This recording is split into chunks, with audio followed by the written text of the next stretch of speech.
What is the Spain Golden Visa? How can you get it? Is there a loophole that allows couples to apply with a single amount? Stick around and I'll tell you the official rules from government sources. And I'll take you through the application process. Welcome to YouTooSpain. Let's dance, music maestro!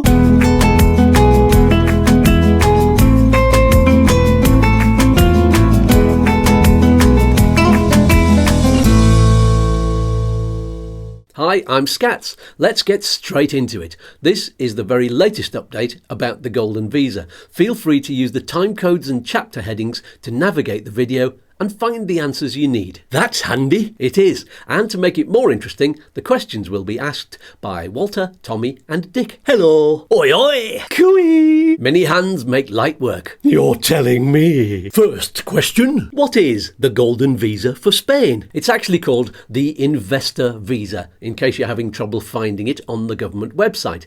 But Golden Visa seems to be the name that most people recognise, so that's what I'm going to call it for the sake of this video. Fine by me. So, the Golden Visa is a little different from the other visas that allow you to live in Spain because, for a start, you don't actually have to live here and register as a resident. Oh, that option is available to you, but you can also pop in and out as you please. Story of my life, darling. Without having to worry about the 90-180 rule. But I want to live in Spain. If you do decide to spend more than half of the year here and call Spain your home, then the visa entitles you and your immediate family to live and work here and have access to Spanish schools and also the healthcare system. Subject to certain conditions. Yes, that needs a whole other video, so I won't delve into that right now. How do I apply for the visa? Well, let's first of all find out what it's all about and whether you're eligible. Alright then, what are the options for getting the visa? There are several options for investing in Spain to get the visa.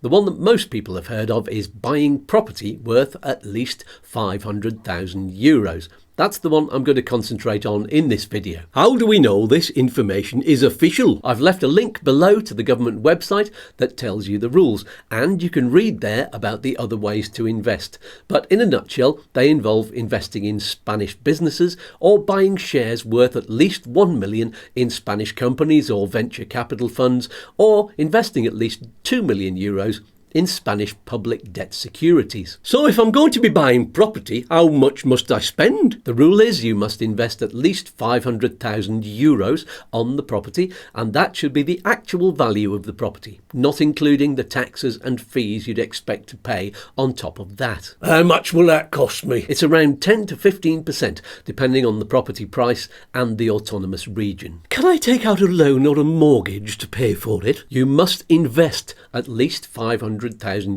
outright, but anything on top of that you are entitled to borrow. Can my family members get the visa too? Yes, your spouse or unmarried partner and your children and adult children who are still financially dependent on you, and also any dependent parents or grandparents, are all entitled to a visa as a family member of the investor. I heard on social media that it's 500,000 per person, but then someone else said there's a loophole that allows you to spend just 500,000 per couple. If this isn't relevant to you, sweetie, skip ahead to the next chapter because this gets quite involved. The answer to this question, as is very frequently the case with questions regarding visas, is a big "it depends." It depends.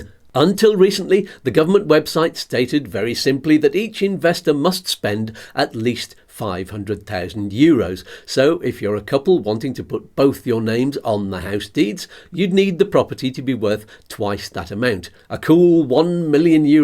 But, and it's a big but, I like a big but and I cannot lie. If you're a couple married in what's called community of property, you are allowed to invest just €500,000 between you and still be eligible. What on earth is community of property? In a nutshell, it means that anything that either of you bought after you were married, and sometimes what you bought before marriage, is regarded as jointly owned by both of you. So whether your house is under one or two names, you both own it. So do you both apply for the visa together? No. Under these circumstances, it would still be only one of you that applies for the visa and the spouse applies applies as a family member, but both of your names can still be on the deeds. Does that mean there's a loophole in the law? It's not really a loophole, it's just part of the same law.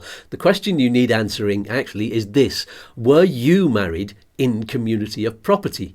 And the answer is, it depends. It depends. It depends on where you were married and under what regime. Community of property regimes can be found in a few countries, including Sweden, Germany, Italy, France, Russia, South Africa, and certain parts of the United States. But be aware, there's another it depends. It depends. There are lots of variations on the regime of community of property. So if you're planning on applying for the Golden Visa, check first of all whether you were married under this rule. And if you were, check the details of what falls under the arrangement before you put both of your names on the house deeds, if you haven't already. Phew! Another question you need an answer to is this: is the lawyer or specialist you are using to put forward your application aware of this rule or not? He'd better be. And if you were married in community of property, is your advocate willing to deal with your application, bearing in mind it may be rejected in the first instance and have to be appealed against? That's what's happened in quite a lot of cases, and it has cost applicants time and money in lawyers' fees to sort out. My lawyer likes fees. Oh, I'm sure he does. It's worth knowing that if you're from the UK, most marriages are not in community of property, which is why when you ask the question on social media about it, a lot of people will shout, "It's £500,000 per person," because they probably won't even have heard of it.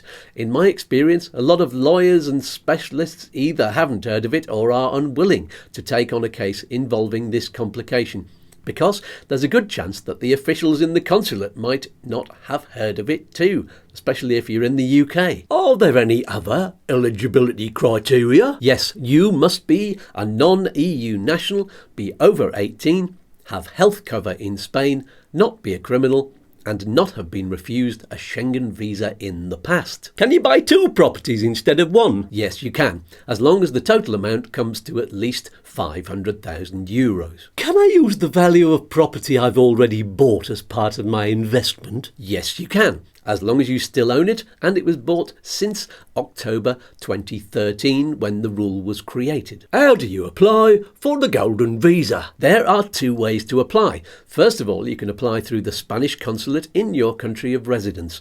This will involve paying a fee for them to process your application, and the validity period of your visa will be only 1 year. What's the other way? If you want to avoid that quite hefty fee and get a visa that's valid for 3 years, you can apply in Spain or electronically through UGE. Which stands for the Unit for Large Companies and Strategic Collectives. Oh, that's a bit of a mouthful. That's the same organisation where you apply for the working visas and the digital nomad visa. There's a link below to their website. What documents do you need in order to apply for the Golden Visa? It's time for a list. Oh, my favourite. Here's what the consulates need. Number 1, the visa application form. There's a link below to download it. Number 2, a passport-sized photograph. Make sure it fits the standard rules. Number 3, a valid unexpired passport. You'll need the original passport and a photocopy of the biometric data pages. Make sure it's not over 10 years old and that you have at least a year remaining on the passport, dearie. And it contains at least 2 blank pages. Consulates will hold on to your passport during the application process, so make sure you provide a prepaid special delivery envelope to get your passport back in the post. Number 4, documents to prove your investment. In the case of a property purchase, that would be an ownership certificate from the land registry no more than 90 days old. And the deed of sale if the purchase amount isn't on the certificate. Number 5, proof of financial means. You'll need the original and copies of documents proving sufficient financial means of the investor and accompanying family members. This amounts to 400% of EPREM for the applicant and a further 100% EPREM for each additional family member. Number 6. A criminal record check certificate showing an absence of criminal activity in the last 5 years. In the UK, this is called the ACRO. Number 7. Health insurance. You'll need the original and a copy of your certificate of private healthcare insurance. Make sure it's from a company authorised to operate in Spain. Number 8. Proof of residence in the consular district. That means showing proof you live in the catchment area of the consulate you're applying through. Bank statements and utility bills are good for that. Number 9. Proof of identity of your representative if you're using a lawyer or other specialist to submit your application. They'll know what to do for that if they're experienced. If they're not experienced, get rid of them. Number 10. Payment of the visa fee.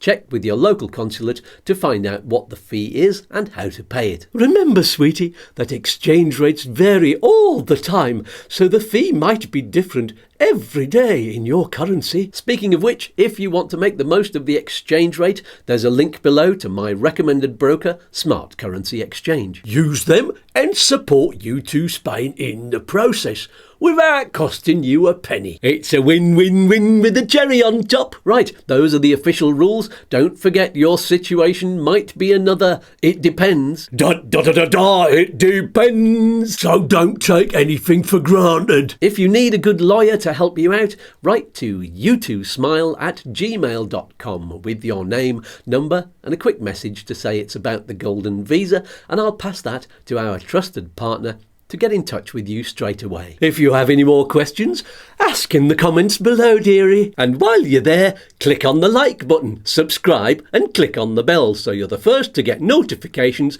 when there's a new midweek video, or when I announce the subject of the live shows on Saturday mornings where you can ask the experts questions all about moving to and living in Spain. Join me, why don't you? Until then, peace and love to you all. Peas and fluff, oi oi! Don't do anything I wouldn't do. Let's dance.